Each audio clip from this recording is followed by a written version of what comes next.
बिस्मिल्लाहिर्रहमानिर्रहीम। अस्सलाम वालेकुम प्यारे व्यूअर्स। उबलते हुए पानी में बेसन की रोटी डालें और कमाल देखें। जी हाँ, बहुत ज़बरदस्त रेसिपी बनने जा रही है। वाकई में ज़िंदगी आसान कर देने वाली जो है ना ये रेसिपी है। और सबसे बढ़ के जो है ना आपके टाइम की बचत है इसमें। ठीक है, तो आइए टाइम ज़ाय के बगैर मैं आपके साथ रेसिपी शेयर करती हूँ। इसके लिए मैंने 1.5 कप बेसन लिया है। ठीक है, अगर आप ज़्यादा बनाना चाहें तो आप ज़्यादा भी डाल सकते हैं। उसके बाद इसमें हाफ़ टी स्पून नमक डाला है, हाफ़ टी स्पून इसमें लाल मिर्च पाउडर और हाफ़ टी स्पून इसमें मैंने अजवाइन डाली है। ठीक है, और उसके बाद ये है मेरे पास ताज़ा वाली जो है ना ये मेथी है। तो ये मेथी जो है ना ये मैंने फ्रीज़ करके रखी हुई है। तो मैं जब भी कोई स्नैक्स वगैरह बनाती हूँ तो उसमें ना मेथी इस तरह से मैं डाल लेती हूँ, और मैं आपको इसकी भी रेसिपी शेयर करूँगी कि मैंने ये मेथी कैसे फ्रीज़ की है। इसकी जगह पे आप कसूरी मेथी भी ले सकते हैं। तो ये 1 टेबल स्पून जो है ना ये मेथी है, तो इसको जो है ना मैं इसमें डाल दूँगी। ये 1 टेबल स्पून मेथी है। उसके बाद इन सब चीज़ों को ना हमने अच्छी तरह से मिक्स कर लेना है। ठीक है, सब मतलब कि ना बेसन में सारी चीज़ें जो हैं वो अच्छी तरह से मिक्स हो जाएं। उसके बाद जो है ना हम अगला जो है काम करेंगे। और ये देखिए जी, ये बिल्कुल मिक्स हो चुका है। अब हम नीम गर्म पानी के साथ जो है ना इसकी डो बनाएंगे।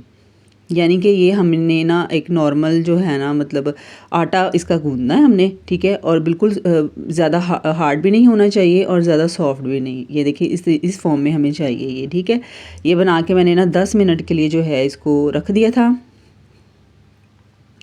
और ये देखिए जी 10 मिनट के बाद ये बिल्कुल सही हो गया, मतलब अपनी सही फॉर्म में आ चुका है। तो अब जो है ना इसके ऊपर अपने घी लगाना है और इसको ना रोटी की तरह जो है हमने इसको बेलना है।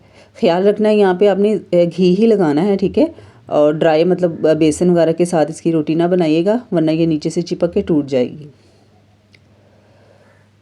घी या ऑयल से बनाएंगे ना तो ये बहुत ज़बरदस्त, देखिए कितनी ज़बरदस्त जो है ना रोटी बन गई है। और इसकी थिकनेस भी चेक कर लें, हमें सिर्फ इतनी सी चाहिए, इसको ना ज़्यादा बारीक करना है और ना ही ज़्यादा मोटी हो। ठीक है, उसके बाद इसको डालना है उबलते हुए पानी में।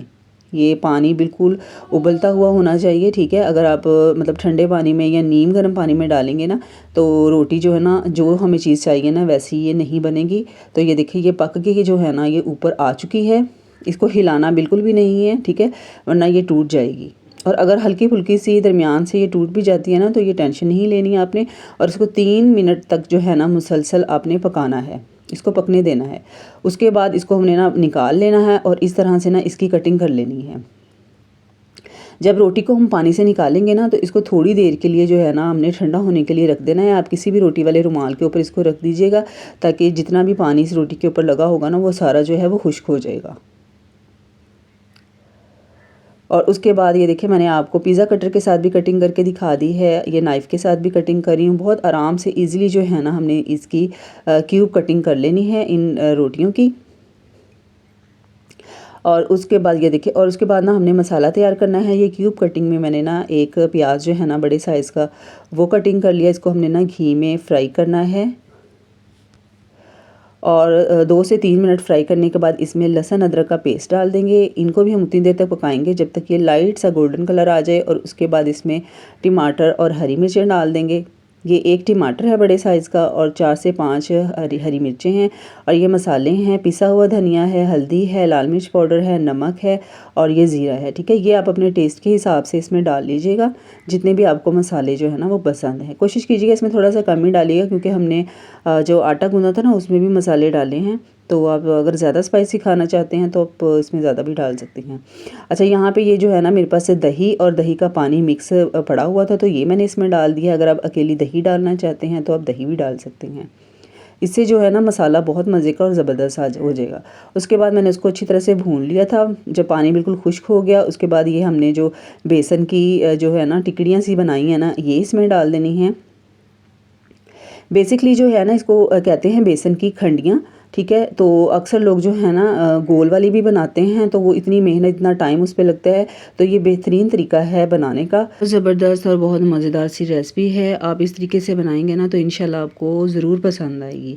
अच्छा, इसको ना हमने 2 से 3 मिनट भून लिया। उसके बाद हमने इसमें आधे गिलास जितना जो है ना पानी इसमें डाल देना है। ठीक है, अगर थोड़ी बहुत कोई कसर रह भी गई होगी ना तो वो हमने जब इसमें आधा गिलास पानी का डाल दिया है ना तो 5 मिनट के लिए बिल्कुल लो फ्लेम पे जो है ना हमने इनको पकने के लिए रख रख देना है, ठीक है। ये बिल्कुल भी ना घुलेंगी ना ये टूटेंगी, बस आपने एहतियात के साथ जो है ना चम्मच हिलाना है, बिल्कुल भी नहीं ये टूटेंगी। आप देख रहे हैं जैसे मैंने कटिंग करके इसमें डाली हैं, ये वैसे की वैसी ही हैं सारी।